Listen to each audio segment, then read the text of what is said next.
हो तो नमस्कार भैया लोग। तो भैया लोग नया साल में नया माल अब हम पटाइब हो, भले ओकरा भैया से लात जूता खाइब हो। हाँ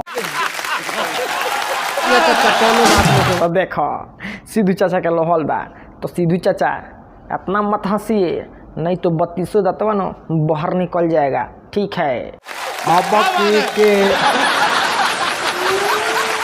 तो देखो लो भैया, नया साल में नया माल पटावे के ये से कहतनी कि दिलवा तोड़ दे हलस मन रखनी नया साल में।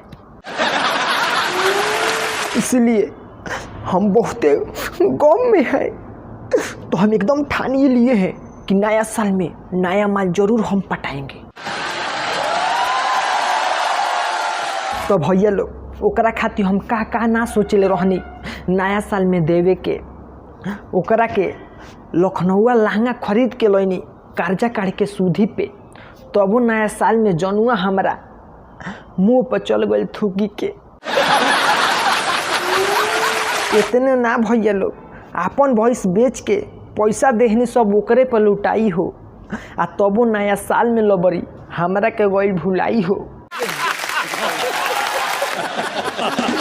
का सिद्धू चाचा इतना मत हंस ना, तो अब लाधुआ उझुल जाई। दूसरा के गम में बड़ा हंसी आवता, तहरा पर बीतर रही तब न बुझाइत।